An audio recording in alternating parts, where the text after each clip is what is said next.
Assalamu alaikum aspirants. My name is Sheikh Gohar and I will teach you Park Affair. अच्छा जी, ये आपका जो है फर्स्ट लेक्चर है। इसमें हम जो है आपका पहले मैंने एक लेक्चर में जो है आपको सिलेबस का ओवरव्यू दिया था और ये बताया था कि आपने पेपर है वो कैसे अटेम्प्ट करना है, उसका टाइम कैसे मैनेज करना है। ये दो चीज़ें बताई थी। तीसरी चीज़ एक रहती है जिसमें मैं आपको बताऊंगा कि आपने कैसे जो है अपने लेक्चर पेपर को सॉरी पेपर को कैसे लिखना है, उसमें कैसे आपने डायग्राम बनानी है, कैसे ग्राफ बनाने हैं। उसके बाद आपने अपना जो है मार्कर कहाँ यूज करनी है, ब्लू मार्कर कहाँ यूज करनी है, ठीक है। उसके बाद ब्लैक मार्कर कहाँ यूज करनी है और ब्लैक पेन कहाँ यूज करना है। वो सारी चीजें, किस चीज को अंडरलाइन करना है, किस चीज को बोल्ड करना है मार्कर के साथ, वो सारी चीजें जो है मैं आपको एक उसका पूरा कंप्लीट लेक्चर होगा। आपको मैं उसका डेमो भी दूंगा, लिख के भी दिखाऊंगा, वो सारा कुछ आपको क्या है करके दिखाऊंगा, ठीक है। उसके बाद जो है आज हमारा लेक्चर है, फर्स्ट लेक्चर है और फर्स्ट टॉपिक है, जैसे कि आपको पता ही है आउटलाइन का पहला टॉपिक है आइडियोलॉजी ऑफ पाकिस्तान, ठीक है। उसको हम शुरू करते हैं। आइडिया आइडियोलॉजी ऑफ पाकिस्तान को समझने से पहले सबसे पहले हमें देखना पड़ेगा कि आइडियोलॉजी क्या है और इसका जो मीनिंग है वो क्या होता है। हम सबसे पहले आपको पता है कि आइडियोलॉजी वर्ड जो है वो दो वर्ड्स ग्रीक वर्ड्स हैं, दो ग्रीक वर्ड्स हैं, उनसे क्या है कि ड्राइव हुआ है। जिसका मतलब एक आइडियो एंड दूसरा क्या है, लोगोस, ठीक है। आइडियोलॉजी का मतलब है, ठीक है, आइडियोलॉजी का मतलब है कि स्टडी ऑफ आइडियाज, ठीक है। आइडियाज की क्या है कि स्टडी करना। और जो लोगोस का मतलब है, ठीक है, उसका मतलब है साइंस। अब अगर इसको हम मिला लें दोनों लफ्जों को, आइडियो लोगोस, ठीक है, इसका क्या मतलब बन जाएगा, स्टडी ऑफ आइडियाज, ठीक है। साइंस की रोशनी में क्या है, आइडियाज की स्टडीज को हम कहते हैं आइडियोलॉजी। मतलब कि किसी भी आपका कोई आइडिया है उसकी क्या है साइंटिफिक स्टडी को हम क्या कहते हैं, आइडियोलॉजी। अब साइंटिफिक स्टडी क्या होती है, उसके हाइपोथेसिस बनाना, ठीक है, उसको समझना, उसके मुशावरात करना, उस पर क्या है एक्सपेरिमेंट करना, ठीक है। ये चीजें करना, एक आइडिया है उसको क्या है समझना, फिर उसका क्या है कि हाइपोथेसिस करना उस आइडिया का, क्या ये हाँ जी ये पॉसिबल है या नहीं है। जैसे कायदे आजम ने क्या है आइडिया सॉरी अल्लामा इकबाल ने आइडिया दिया पाकिस्तान का, उस पर फिर क्या है कि हाइपोथेसिस किया गया कि हाँ जी ये पॉसिबल है या नहीं है, पाकिस्तान पॉसिबल है। फिर क्या उन्होंने मुशावरात किए, फिर क्या है उस पर क्या है अमल करना शुरू कर दिए और एंड पे क्या हुआ कि पाकिस्तान क्या है बन गया। इस चीज को पूरे चीज को क्या कहते हैं हम, आइडियोलॉजी या आइडियोलोगोस, जो कि एक ग्रीक वर्ड है उसमें, ठीक है। अब इसकी हम देख लेते हैं डेफिनेशन कि आइडियोलॉजी की डेफिनेशन क्या है। जैसे मैंने आपको भी बताया, ideology is a set of ideas, मतलब कि आइडियाज का जो है सेट है, ठीक है, to solve existing problems in the society and indicates the solution aim targets and destinations. मतलब कि जो भी प्रॉब्लम सोसाइटी में एग्जिस्ट करती हैं, जब पाकिस्तान आइडियोलॉजी ऑफ पाकिस्तान के बारे में ही बात कर लेते हैं, मिसाल देकर आपको बात कर दे कंप्लीट कर देता हूँ कि एक प्रॉब्लम्स थी जब हम इंडिया में रहते थे, सारा जो कि एक बरसगीर था, सब कॉन्टिनेंट था, उसमें रहते थे। तब क्या होता था, तब ये जो प्रॉब्लम थी उस वक्त की कि मुसलमानों के उनके राइट्स नहीं मिलते थे, मुसलमानों को क्या है कि दबाया जाता था, मुसलमानों की क्या है कि जॉब्स नहीं दी जाती थी मुसलमानों को, मुसलमानों को क्या है कि उनकी जमीनें ले ली जाती थी जहां पर मुसलमान माइनॉरिटी में थे, ठीक है, जहां पर मुसलमान कम तादाद में थे, वहां पर क्या है कि अंग्रेज भी जुल्म करते थे, ठीक है, तो हिंदू भी उन पर जुल्म करते थे। सारे जितने भी जो वहां पर ज्यादा लोग होते थे, हुकूमत क्योंकि अंग्रेजों की थी, ब्रिटिश की थी, तो वो भी लोग क्या थे, क्योंकि 1857 की जंग में वो था, मुसलमानों ने क्या है कि अंग्रेजों के खिलाफ जंग की थी, तो वो लोग क्या है इनको दुश्मन समझते थे। तो ये चीज क्या थी, मुसलमानों के लिए बहुत बड़ी प्रॉब्लम थी कि मुसलमानों को उनके कोई भी राइट्स नहीं मिलता था, मोस्ट जितने भी, ना एजुकेशन का राइट्स, ना हेल्थ केयर का राइट, ठीक है, ना ही उसके अलावा उनको नौकरियां दी जाती थी गवर्नमेंट की तरफ से, ना ही उनको क्या है कि जमीनें दी जाती थी। बट जो हिंदू लोग होते थे उनको जॉब्स भी मिलती थी, उनको नौकरियां भी मिलती थी, उनको जमीनें भी मिलती थी एग्रीकल्चर के लिए, खेती बाड़ी के लिए, ज़राअत के लिए।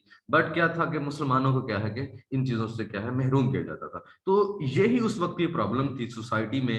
और उसके बाद फिर क्या है कि उसके हमने सोल्यूशन बनाने, उसके एम, उसका क्या टारगेट है, उसकी डेस्टिनेशन क्या है। फिर उसके बाद सोल्यूशन क्या बना कि स्टार्ट हो गया एजुकेशन। सर सैयद अहमद खान ने स्टार्ट किया, एजुकेशन इंस्टीट्यूट स्टार्ट किए कि मुसलमानों को एजुकेशन मिले, मुसलमान क्या है कि अंग्रेजी सीखें। फिर उसके बाद आहिस्ता आहिस्ता एम बनाया गया कि हमें क्या है कि एक अलग कंट्री चाहिए जिसमें क्या है कि तमाम मुसलमान, क्योंकि उस वक्त मुसलमान माइनॉरिटी में थे, तमाम मुसलमानों का क्या है कि कंप्लीट एजुकेशन मिल सके, कंप्लीट अपने इस्लाम के मुताबिक जो है उनके जितने भी अहकामात हैं उन पर अमल कर सकें। ठीक है, ये सारी चीजें एम बना के, इस चीज को टारगेट बना के क्या है, डेस्टिनेशन क्या थी, पाकिस्तान, कि हमें एक अलग कंट्री चाहिए, हर हाल में चाहिए।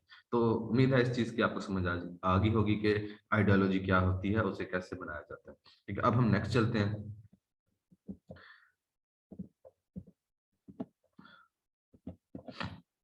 अब हम देख लेते हैं कि आइडियोलॉजी की जो सोर्सेज हैं वो क्या क्या होते हैं। कि आइडियोलॉजी हमने पढ़ लिया कि आइडियोलॉजी सेट ऑफ आइडियाज होता है।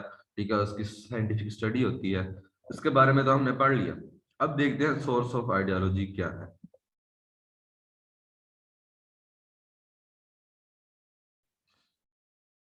सबसे पहला जो सोर्स है आइडियोलॉजी का, वो सबसे पहला क्या है कि कॉमन रेस।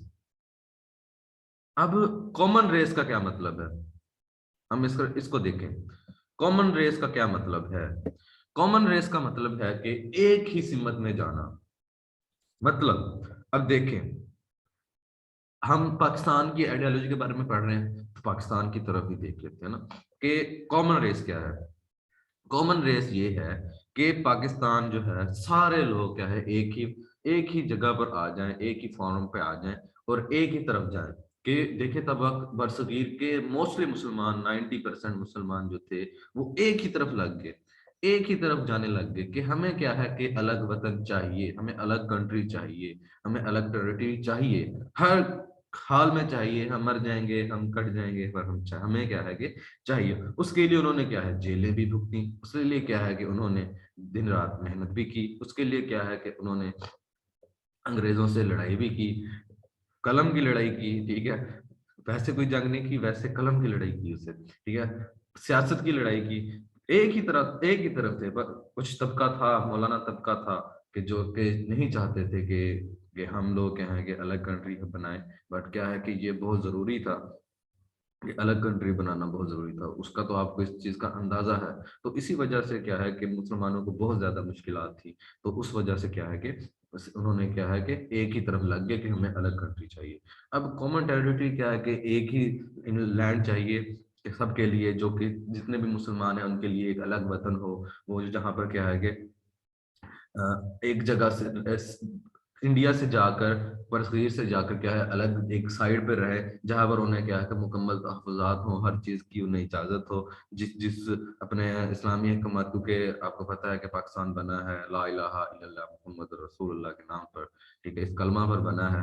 तो उसके लिए क्या है कि इस्लाम के तमाम अहकामात पर अमल किया जा सके। तो इसलिए उसके बाद कॉमन कल्चर, आपको पता है मुसलमानों का जो है, हिंदुओं के साथ हम इतने अरसे से, इतने लंबे अरसे से रहते आ रहे हैं, 1000 साल से रहते आ रहे हैं। बट क्या है कि हमें हम एक दूसरे में क्या है कि फिर भी अमेंडमेंट ना हो सके, कि हम उसमें फिर भी धंस ना सके एक दूसरे में।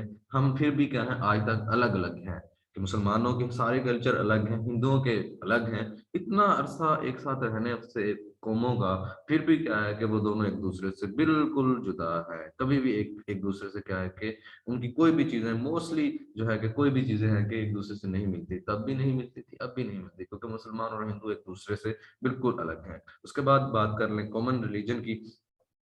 ठीक है, मुसलमानों का कल्चर में बात कर रहा था कि मुसलमानों का जो कल्चर है वो सेम, एक ही है। सब मुसलमान सेम एक ही अल्लाह की इबादत करते हैं, उनका एक ही रसूल है, खत्म नबूवत हज़रत मोहम्मद सल्लल्लाहु अलैहि वसल्लम आखिरी रसूल हैं जिसको वो पैरवी करते हैं, एक अल्लाह ताला है, ठीक है, और उन्हीं अल्लाह ताला और रसूल पाक सल्लल्लाहु अलैहि वसल्लम के बताया हुआ क्या है कि अहकामात हैं, उसी पर जितने भी अहकामात हैं सेम अमल करते हैं, सेम तरीके से नमाज पढ़ते हैं, अल्लाह एक ही अल्लाह की इबादत करते हैं, एक ही कुरान पढ़ते हैं, डिफरेंट नहीं पढ़ते, ठीक है। उसके बाद आ जाता है कॉमन रिलीजन, के जितने भी मुसलमान हैं उनका एक ही रिलीजन है, आपको पता है वो इस्लाम है, और उसमें जो जो अहकामात हैं वो भी सेम है, ठीक है। उसके बाद कॉमन इंटरेस्ट आ जाता है कि उस आइडियोलॉजी में जो है आपका इंटरेस्ट है जो वो कॉमन होना चाहिए, कि आपकी बात एक होनी चाहिए। अब देखें जितने भी मुसलमान थे, मैंने पहले भी बात की, उनका इंटरेस्ट जो था वो कॉमन था, सेम था, कि हमें क्या है कि पाकिस्तान चाहिए जहां पर हम अपनी आज़ादी से रह सकें, अपनी क्या है आज़ादी से जिंदगी गुजार सकें, और अपनी आज़ादी के साथ क्या है अपने रिलीजन पर क्या है कि अपने जितनी भी प्रैक्टिसेस हैं अपने रिलीजन की वो सारी कर सकें, प्रेयर्स जो हैं वो सारी अदा कर सकें, ठीक है। तो ये चीजें होते हैं common race, common territory, common culture, common religion and common interest, जो कि आइडियल सोर्स ऑफ आइडियोलॉजी होते हैं, ठीक है। अब हम नेक्स्ट चलते हैं, कैरेक्टरिस्टिक ऑफ आइडियोलॉजी, ठीक है। अब आइडियोलॉजी की जो कैरेक्टरिस्टिक्स हैं वो क्या होती हैं, ठीक है। उसमें सबसे पहली आ जाती है कि जो मैक्सिमम पीपल हैं, जो कि लोगों की ज्यादातर तादाद है, वो यूनाइटेड हों उस आइडियोलॉजी पर। जैसे कि हम बात करें कि जब पाकिस्तान बना तब की आइडियोलॉजी क्या थी कि हमें क्या है कि एक अलग वतन चाहिए, हम हिंदुओं के साथ नहीं रह सकते, क्योंकि अगर हम दो कौमी नजरिए की बात करें तो वही हमारा क्या है कि आइडियोलॉजी भी हमारी वही थी, कि इतने अरसा हम रहने के साथ साथ क्या है कि फिर भी एक जैसे है कि नहीं हो सके, हम फिर भी क्या है कि एक दूसरे से डिफरेंट है, हमारी हर चीज एक दूसरे से डिफरेंट है। बट यही इस पर क्या है कि बहुत सारे लोग क्या है थे यूनाइटेड थे, इकट्ठे थे इसी बात पर, और क्या है कि एक अलग वतन चाहते थे इसी चीज पर। तो इसी चीज को क्या है हम के मैक्सिमम जो पीपल हैं उनकी जो है यूनाइटेड हो उसी आइडियोलॉजी पर। अच्छा जी, दूसरी बात कर लेते हैं कि the ideology must be harmonised with the feeling, emotions, traditions, belief and value of the nation, कि उनकी जो आइडियोलॉजी है किसी भी नेशन की, उनकी फीलिंग, इमोशंस, ट्रेडिशनल, उसके बाद बिलीव्स एंड वैल्यू, और वो क्या है कि सारी सेम होनी चाहिए, हम होनी चाहिए, एक दूसरे से क्या है मिलती होनी चाहिए, ठीक है। ये मैंने उर्दू में भी लिख दिया है कि इसकी आपको समझ आ जाए। इसी तरह मैं काफी सारे ऐसे अल्फाज हैं जिनको क्या थोड़े से मुश्किल होते हैं, वो आपको मैं उर्दू में बताता जाऊंगा ताकि आपको उसकी चीज क्या है समझ भी आती है, ठीक है। उसके बाद आ जाते हैं कि मैन पावर जो है वो रिक्वेस्टेड होनी चाहिए, उसके अंदर क्या है कि मैन पावर जो है एक एक ही फॉर्म पे होनी चाहिए, वो सेम बात है। This can be obtain by the collective efforts, के सबकी जो है कोशिशें होनी चाहिए, सिर्फ ऐसा नहीं है कि एक ही बंदा लगे रहे जी हमें पाकिस्तान चाहिए पाकिस्तान चाहिए, बट क्या है कि बाकी लोग उसमें शामिल ही ना हो। लेकिन ना पाकिस्तान इसीलिए मिला है कि हमारे जो कि जितने भी मुसलमान थे बरसगीर के, उन्होंने भी मेहनत की है, ठीक है, इज्तिमाई कोशिश की है उन्होंने, कलेक्टिव एफर्ट्स की हैं, हर एक इंसान की डिफरेंट एफर्ट्स हैं, इलामा इकबाल की अलग से एफर्ट है, कायद आजम की अलग से एफर्ट है, सर सैयद अहमद खान की अलग से एफर्ट है, ठीक है। उसके बाद सरदार अब्दुल रब निश्तर की अलग है, आगा खान की अलग हैं, सारे जितने भी मुस्लिम लीडर्स हैं, अली बिरादरान की अलग हैं, ठीक है। जितने भी मुसलमान थे उस वक्त, लीडर्स थे, मुसलमान लीडर्स थे, उन सब की जो है कि अलग अलग से कोशिश थी। अब उनकी जो है वो सारी कोशिशें क्या है कि इज्तमाही थी, कि सबकी अपनी अपनी क्या है कि अपना अपना पार्ट है पाकिस्तान हासिल करने में, ठीक है। उसके बाद बात आ जाती है organise party of leader to implement this ideology, ठीक है। कि ये जितने भी लीडर, पार्टी के लीडर हैं, उनको क्या है कि वो आइडियोलॉजी, ठीक है, जो उनको लाजमी तौर पर क्या है कि चाहिए होती है, कि उनको आइडियोलॉजी नहीं होगी, अब इस चीज का आइडिया नहीं होगा कि वो किस चीज पर बात कर रहे हैं, ठीक है ना। जब जैसे कि हम अपने पाकिस्तान में ही बात कर लें कि इमरान खान ने हमें किस चीज का चूरन दिया, हमें चूरन दिया नया पाकिस्तान का चूरन दिया, ठीक है, कि जी नया पाकिस्तान बनाएंगे हम, उसमें क्या बनाएंगे कि हर चीज जो है करप्शन खत्म कर देंगे, सबके साथ इंसाफ होगा, ये वाली चीज होगी, वो चीज होगी, बस हमें क्या है कि चूरन बेचा उसने, ठीक है। अब उसकी भी यही आइडियोलॉजी थी। उसके बाद वो कर नहीं सका, वो डिलीवर नहीं कर सका उस चीज को, वो अलग बात है। बट उसकी आइडियोलॉजी थी जो थी, वो एक अच्छी आइडियोलॉजी थी। उसकी पार्टी की आइडियोलॉजी क्या थी? अच्छी थी कि हर किसी को इंसाफ मिलेगा, हर किसी के लिए गरीबी खत्म होगी, गरीब लोग जो है उनके लिए क्या है आसानियां पैदा होंगी। बट अभी तक ऐसा मुमकिन नहीं है, शायद हो सकता है मुमकिन हो जाए, उम्मीद अच्छी रखी जा सकती है। अब हम नेक्स्ट चलते हैं, इम्पोर्टेंस ऑफ आइडियोलॉजी के। इम्पोर्टेंस क्या है आइडियोलॉजी की, ठीक है। इसमें इम्पोर्टेंस सबसे पहले क्या है कि an ideology offers N interpretation of the past and an explanation of the present and vision of the future. कि इसमें इम्पोर्टेंस ये है कि उसका जो पास्ट का बताया जाता है और एक्सप्लेन किया जाता है कि प्रेजेंट में क्या हो रहा है, तो पास्ट का भी बताया जाता है और उससे क्या है कि फ्यूचर में क्या चाहिए ये चीज भी बताई जाती है। जैसे कि हम आइडियोलॉजी ऑफ पाकिस्तान की बात कर लें, उसमें पास्ट में क्या होता था कि मुसलमानों पर जुल्म होता था। प्रेजेंट में क्या है कि मुसलमानों की अलग बात हो रही थी कि जी हमें एक ही कंट्री में रहना है। उस वक्त मुसलमानों को काफी ज्यादा हकूक मिलने शुरू हो गए थे, बट फिर भी क्या है कि कंप्लीट हकूक नहीं थे, कंप्लीट राइट्स जो है कि मुसलमानों को नहीं मिल रहे थे। तो उस वक्त का विजन ये था कि हमें क्या है कि अलग कंट्री चाहिए, ठीक है। हमें अलग से क्या है कि एक कंट्री चाहिए जिसमें क्या है कि हर एक इंसान को हकूक मिले। तो वो हम कामयाब हो गए उसमें, और माशाल्लाह हमने क्या है पाकिस्तान हासिल किया।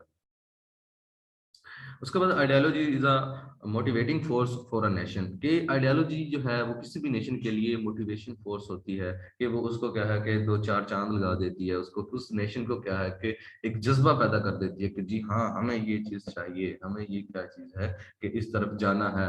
अब आप लोगों की आइडियोलॉजी क्या है कि आप लोग जो है यहाँ पर इकट्ठे हुए हैं सीएसएस की प्रिपरेशन के लिए। आपका आप लोगों का विजन ये है कि जी हमें सीएसपी बनना है हर हाल में। आप उसके लिए हार्ड वर्क करते हैं, दिन रात पढ़ते हैं, ठीक है। हर हर एक सब्जेक्ट को लेके चलते हैं, हर एक सब्जेक्ट की सर्च करते हैं, हर एक सब्जेक्ट को तैयार करते हैं, उसको याद करते हैं। आपके पास आउटलाइन मौजूद है, उस आउटलाइन को क्या है कि अच्छे तरीके से पढ़कर तैयार करते हैं, ठीक है। इस चीज को क्या है कि हम आइडियोलॉजी कहते हैं, और इस चीज को, इस विजन को हासिल करना, इस मोटिवेशन को भी क्या है कि आइडियोलॉजी, ठीक है। उसके बाद हम चलते हैं पाकिस्तान की आइडियोलॉजी पर।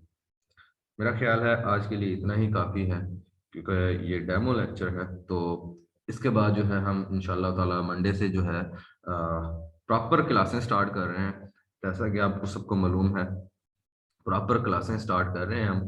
तो उसके लिए क्या है कि प्रॉपर क्लासेस से हम इंशाल्लाह ताला कंप्लीट पढ़ेंगे, इसको पूरी डिटेल के साथ पढ़ेंगे। आपको उसमें पेपर अटेम्प्ट कैसे करना है, पेपर कैसे लिखना है, वो सारी चीज़ें जैसे मैंने डिस्कस की हैं वो सारी बताऊंगा, ठीक है। उसके लिए आपकी जो फी है वो है ओनली 1000 रुपीज़, ठीक है। अगर आप में से कोई भी जो कोई भी है, कोई भी एक आप लोगों में से कोई भी अगर उसमें इनरोल होना चाहता है तो वो क्या है कि इस नंबर पर रब्ता कर सकता है। मैं लिख रहा हूँ 0312695295, 0312695295, ठीक है। इस नंबर पर क्या है कि रब्ता करके आप लोग क्या है इनरोलमेंट करवा सकते हैं। फिर क्या है कि इंशाल्लाह ताला आपकी जो है प्रॉपर क्लासेस होंगी, और इंशाल्लाह ताला क्या है कि आप लोगों को पूरा सिलेबस पढ़ाया जाएगा। उसके बाद आपको इनका डेटा भी प्रोवाइड किया जाएगा। अभी मैं आइडियोलॉजी ऑफ पाकिस्तान के कुछ जो है नोट्स आपके साथ शेयर भी कर देता हूँ। शेयर करने के बाद जो है आपको, बल्कि मैं आपको दिखा ही देता हूँ कि नोट जो है आइडियोलॉजी ऑफ पाकिस्तान के वो कैसे बनाए गए हैं और आपको कैसे मिलेंगे, ठीक है। वो सारे, जैसे कि मैंने उसकी आउटलाइन भी बनाई हुई है, ये अगर आपको स्क्रीन शेयर हो रही हो तो उसमें आपको नजर आ रहा होगा, ठीक है। उसमें आइडियोलॉजी ऑफ पाकिस्तान है, ये आइडियोलॉजी ऑफ पाकिस्तान है। उसके बाद उसके में ये सारी चीज़ें कॉन्टेक्स्ट बनाया है मैंने, के कंटेंट बनाए हैं मैंने इसके, कि इसमें हमने क्या क्या चीज़ें कवर की हैं उसके बारे में मैं बात कर लेता हूँ। पहले पहले मीनिंग ऑफ आइडियोलॉजी जैसा कि मैंने आपको पढ़ाया, ठीक है। उसके बाद पॉलिटिकल आइडियोलॉजी है इसमें, ठीक है। आइडियोलॉजी ऑफ लाइफ है, ठीक है। कैरेक्टरिस्टिक ऑफ आइडियोलॉजी है, ठीक है। ये मैंने भी आपको पढ़ाया। उसके बाद आइडियोलॉजी ऑफ पाकिस्तान है, उसमें किस किस ने क्या क्या किरदार अदा किया, कायद आजम, ठीक है। रोल ऑफ जिना, ठीक है, स्पीचेज आ गई उनकी। उसके बाद गाइडेंस आ गई। उसके बाद फिर अल्लामा इकबाल की आइडियोलॉजी आ जाती है कि अल्लामा इकबाल की क्या आइडियोलॉजी थी, ठीक है। ये सारी चीज़ें इसको समझने के लिए, उसके बाद ये देखें ये चीजें सारी आपको क्या है कि मिलेंगी। ठीक है, ये सारा कुछ नोट्स जो है हम आपको प्रोवाइड करेंगे इंशाल्लाह ताला। और ये कंप्लीट नोट्स हैं, ये आपको हम मिलेंगे भी सही, और इंशाल्लाह ताला आप इससे क्या है कि इस्तेफादा होंगे। तो इसके लिए, इन सब के लिए आपकी जो फ़ी है 1000 रुपी है, जैसे कि मैंने आपको बताया पहले भी। अगर आप उसमें क्या है कि इनरोल होना चाहते हैं, या आप किसी भी ग्रुप में मौजूद हैं, उनके जो है एडमिन हैं, उनसे अगर आप टेक्स्ट करके इनरोल होना चाहते हैं, तो उनसे भी क्या है कि टेक्स्ट करके आप जो है कि इंफॉर्मेशन ले सकते हैं। ठीक है जी। तो इंशाल्लाह ताला फिर मुलाकात होगी मंडे को, आपका फर्स्ट इंशाल्लाह ताला लेक्चर होगा। इसमें हम ideology of Pakistan, ideology, political ideology, ideology of life, इसको क्या है कंप्लीट डिस्कस करेंगे हम इंशाल्लाह ताला फर्स्ट लेक्चर में। और इंशाल्लाह ताला आपके मंडे से जो है, मंडे से पहले पहले एनरोलमेंट करवा लें पाक फेयर के लिए। तो इंशाल्लाह ताला हमारी जो रेगुलर क्लासेस हैं वो मंडे से स्टार्ट हो जाएंगी इंशाल्लाह ताला। लास्ट वीक होनी थी, उस सम रीजन की वजह से वो नहीं स्टार्ट हो सकी, इसलिए हम इंशाल्लाह ताला इसी वीक जो है मंडे से जो है स्टार्ट कर रहे हैं पहली क्लास इंशाल्लाह ताला। ठीक है जी, अपना ख्याल रखिएगा, दुआ में याद रखिएगा। अल्लाह ने के बाद।